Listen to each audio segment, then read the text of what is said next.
Welcome friends, मैं गजेंद्र कुमार आज आप सभी लोगों का स्वागत करता हूं हमारे यूट्यूब चैनल में। और आज का हमारा टॉपिक रहेगा ब्लड ट्रांसफ्यूजन। ब्लड ट्रांसफ्यूजन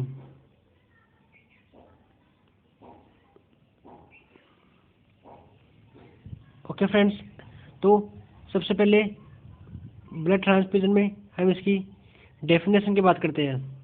ठीक है फ्रेंड्स, तो डेफिनेशन में हम देखते हैं कि ब्लड ट्रांसफ्यूजन किस पेशेंट को किया जाता है। कोई पेशेंट है हाइपोवोलेमिक शॉक में चला गया है, यानी किसी पेशेंट में जो ब्लड है उसकी कमी हो गई है। ठीक है फ्रेंड्स, कोई रोड एक्सीडेंट हो गया, कोई अदर रीजन हो गया, किसी भी रीजन से यदि पेशेंट के अंदर ब्लड है वो कम है तो हम उसमें ब्लड ट्रांसफ्यूज करेंगे। पर्पज इसमें आगे दिए हुए है। तो सबसे पहले हम इंट्रोडक्शन की बात करते हैं। जो ब्लड ट्रांसफ्यूजन होता है consist of administration of compatibility donor whole blood और component to direct and clinical condition. Blood transfusion consists of administration of compatibility donor whole blood और any component। इसमें क्या होता है, एक डोनर होता है, ठीक है, एक रिसिपेंट होता है। ओके फ्रेंड्स, तो डोनर अपना ब्लड रिसिपेंट को देगा। कोई भी रिसिपेंट में क्लिनिकल अबनॉर्मलिटी है, क्लिनिकल कंडीशन है, किसी भी रीजन से यदि उसमें ब्लड ट्रांसफ्यूजन किया जा रहा है तो ये प्रोसेस होगी। तो डोनर है, एक डोनर होता है और एक रिसिपेंट होता है। डोनर अपना ब्लड रिसिपेंट को देगा। ठीक है फ्रेंड्स, अब हम बात करें कि डोनर कितने टाइप के डोनर हो सकते हैं। तो इसके लिए मैं बताऊँ आपको कि डोनर है वो 3 प्रकार के होते हैं। डोनर 3 टाइप के हो सकते हैं। ठीक है फ्रेंड्स, पहला की बात करें तो पहला आता है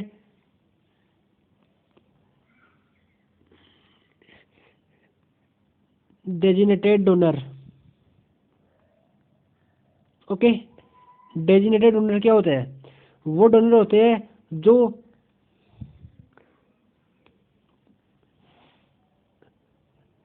डोनर है वो खुद जो रिसिपेंट है जिसे ब्लड लेना है उसको सिलेक्ट करता है।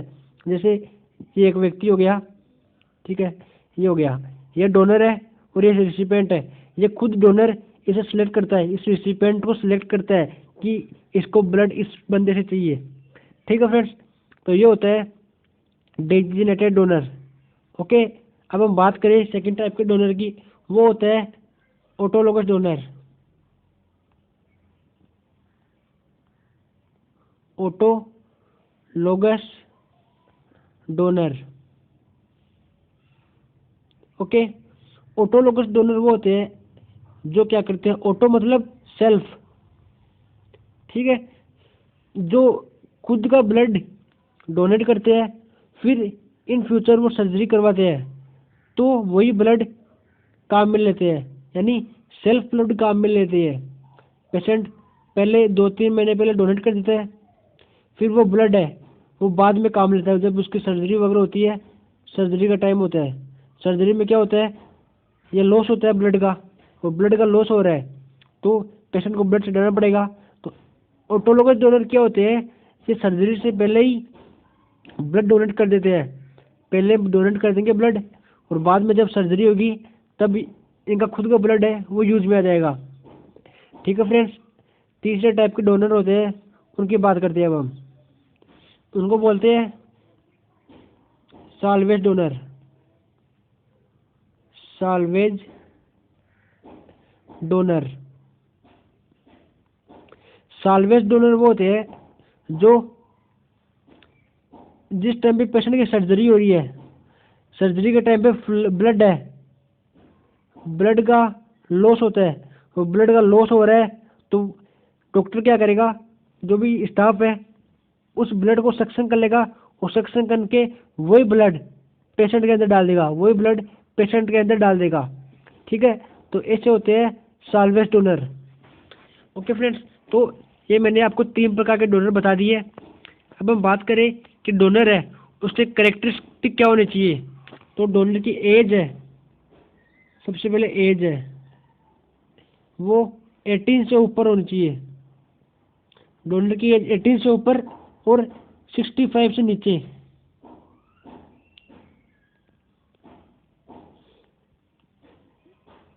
18 से ऊपर होनी चाहिए और 65 एज से नीचे होनी चाहिए। ओके फ्रेंड्स, 18 से 65 के बीच में होनी चाहिए। उसमें HB हीमोग्लोबिन कितना होना चाहिए, उसमें हीमोग्लोबिन होना चाहिए 12 mg पर डेसीलीटर से ज़्यादा। ठीक है, और उसका वेट है वो 50 kg से ऊपर होना चाहिए, मिनिमम 50 kg से ऊपर तो होना ही चाहिए। ठीक है, तो ये हमने जो डोनर है उसके कुछ करेक्टरिस्टिक देख लिए। अब हम देखते हैं कि ब्लड ट्रांसफ्यूजन है उसके पर्पज क्या है, किस उद्देश्य से हम ब्लड ट्रांसफ्यूज करते हैं। ठीक है फ्रेंड्स, तो सबसे पहला है to circulate blood volume, to restore, मतलब पेशेंट में मैंने बताया कि कोई भी एक्सीडेंटल केस में फ्लू जो ब्लड है वो लॉस हो रहा है, तो वापस उस ब्लड को वॉल्यूम को मेंटेन बनाए रखने के लिए।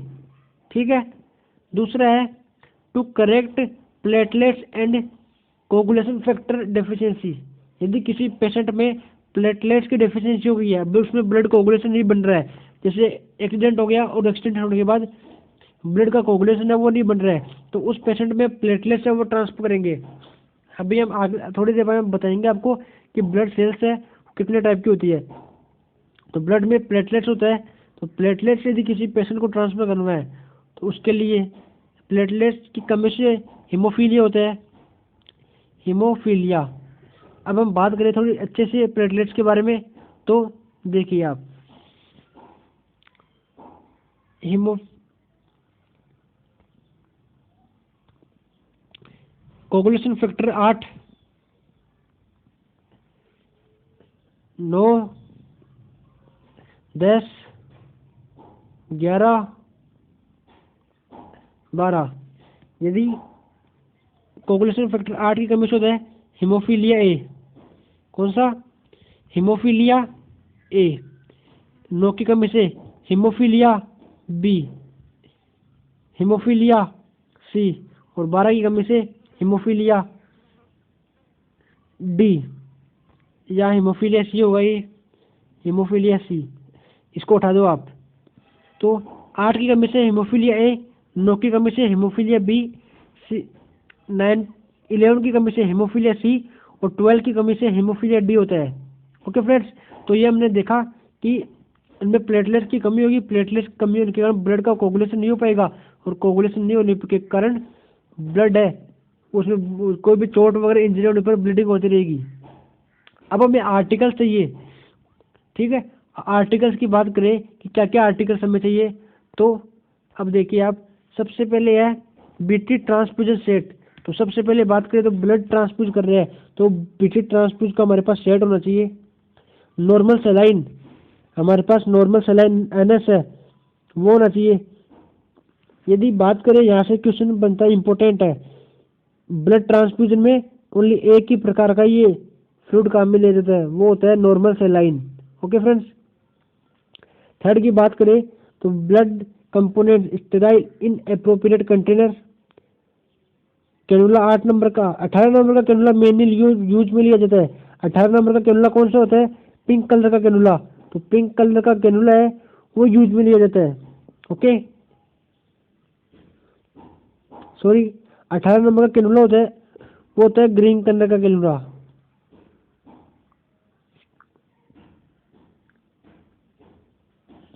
ठीक है, ग्रीन कलर का कैनुला होता है 18 नंबर का, सॉरी फ्रेंड, ग्रीन कलर का होता है। ठीक है, और पेशेंट एल्कोहल आयोडीन स्वाब्स डिसइंफेक्शन के लिए ये हमारे पास होने चाहिए। ओके, तो अब हम बात करें, स्टेराइल गोज होना चाहिए, एक स्टेराइल गोज होना चाहिए, एडेसिव टेप होनी चाहिए, रोलर बैंडेज होनी चाहिए, ताकि उसके बाद में हम काम में ले सके पेशेंट के लिए। इन्फ्यूजन स्टैंड होना चाहिए, क्योंकि टाँकने के लिए, ब्लड ट्रांसफ्यूजन टाँकने के लिए हमें स्टैंड भी चाहिए। डिस्पोजेबल ग्लव होनी चाहिए, ब्लड ट्रांसफ्यूज करने के बाद जो ग्लव्स है वो डिस्पोज हो जानी चाहिए। Pressure bag specimen container, tourniquet, scissor, disposal bag. ठीक है, ये नॉर्मल बेसिक चीज़ें हैं। तो अब भी मैं आपको बताऊं ब्लड में कितने प्रकार की सेल्स होती है। ब्लड है, ब्लड है, उसको डिवाइड किया गया है ब्लड सेल्स और प्लाज्मा सेल्स। ब्लड सेल्स और प्लाज्मा। ओके, सो आरबीसी, डब्ल्यूबीसी और प्लेटलेट्स ये होती है। क्या क्या होती है? आरबीसी, डब्ल्यूबीसी और प्लेटलेट्स। ये तो हो गए ब्लड सेल्स के टाइप। तो इनमें से यदि पेशेंट को आरबीसी की जरूरत है तो हम आरबीसी ट्रांसफ्यूज कर देंगे, डब्ल्यूबीसी की जरूरत है तो पेशेंट को डब्ल्यूबीसी दे देंगे, और प्लेटलेट्स की जरूरत है तो पेशेंट को प्लेटलेट्स है वो ट्रांसफर कर देंगे। ओके फ्रेंड्स, अब भी हम बात करें कि सबसे पहले डब्ल्यूबीसी की। ओके, तो डब्ल्यूबीसी की बात करें हम, तो डब्ल्यूबीसी ट्रांसफ्यूज करनी है। उसके लिए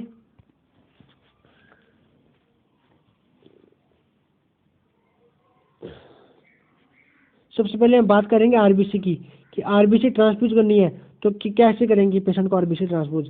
यदि पेशेंट में आरबीसी का लेवल लो है तो हमें आरबीसी ट्रांसफर करनी है। तो जब 1 यूनिट ब्लड लेते हैं, 1 यूनिट ब्लड, तो 1 यूनिट ब्लड में 300 ml ब्लड होता है प्लस 50 ml एंटीकोगुलेंट होते हैं।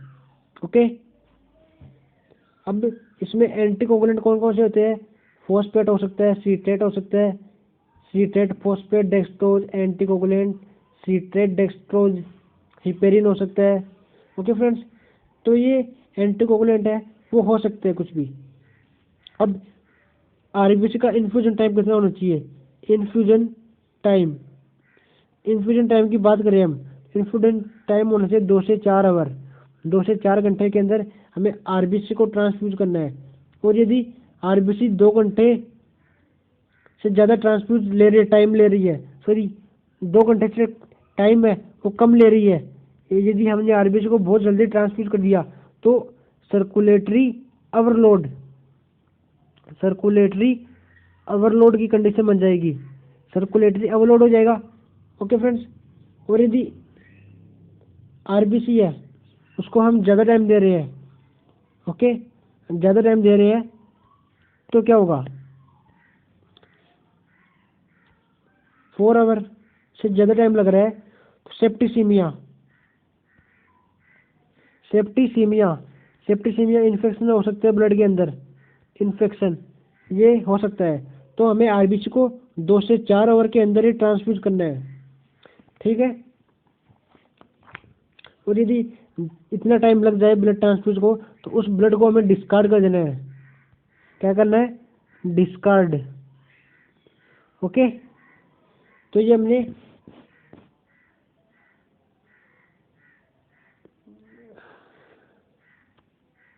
देखा है।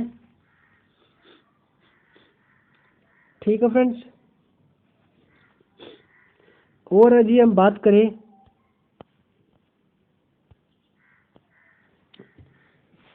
कि एक यूनिट में आरबीसी कितनी होती है? 1 यूनिट में आरबीसी होती है 250 ml। ओके, और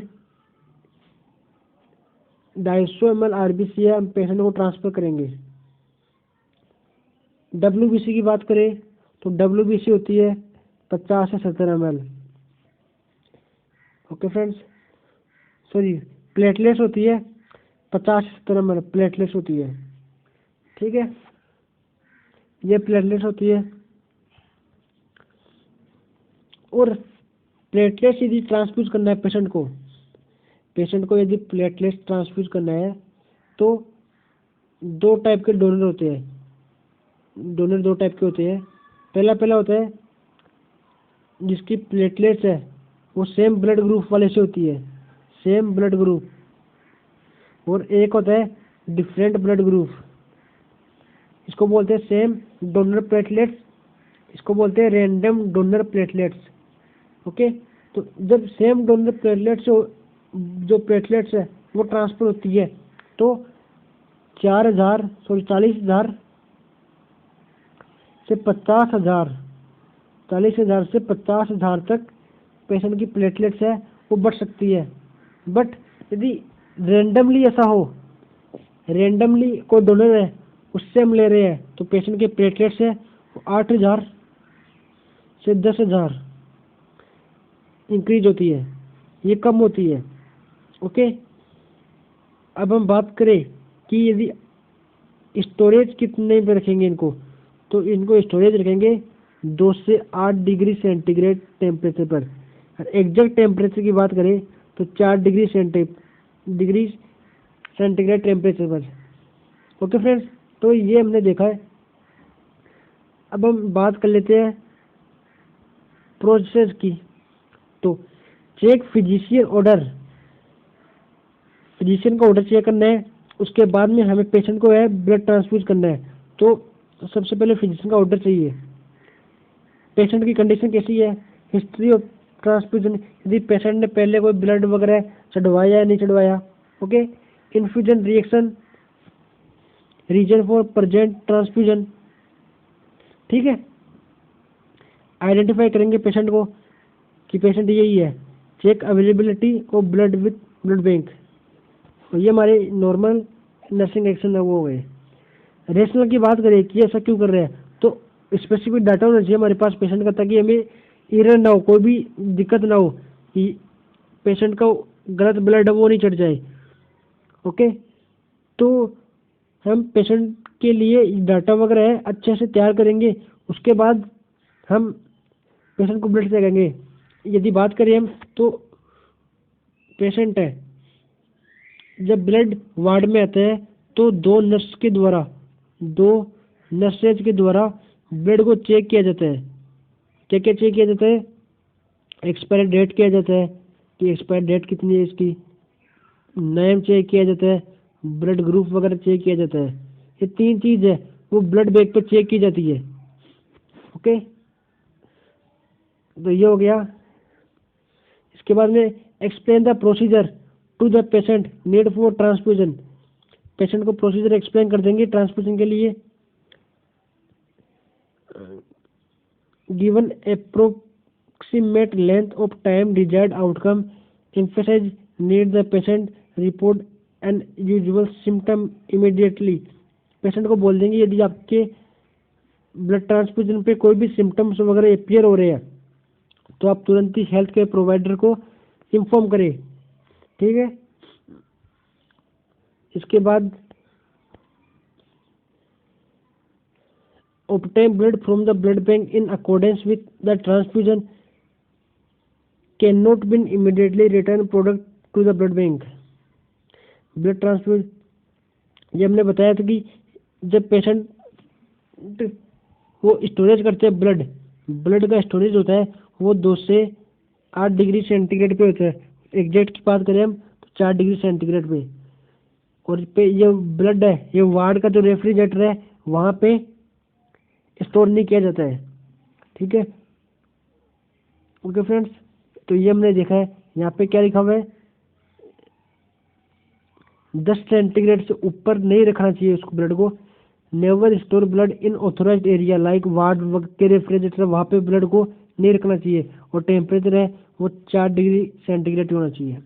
okay, encourage patient to empty bowel, यदि पेशेंट को उससे पहले कोई एलिमिनेशन की प्रोसेस हो रही है फिर यूरिन वगैरह कुछ भी पास करने की हो रही है तो पेशेंट को बोल देंगे कि ये पास करके आ जाए और उसका सैंपल लेके आ जाए साथ में।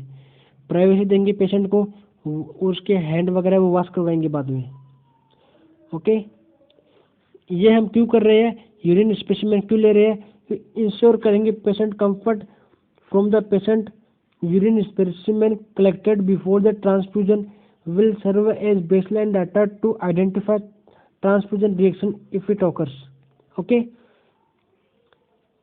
प्रिवेंट क्रॉस इन्फेक्शन को करने के लिए अपन ये कर देंगे।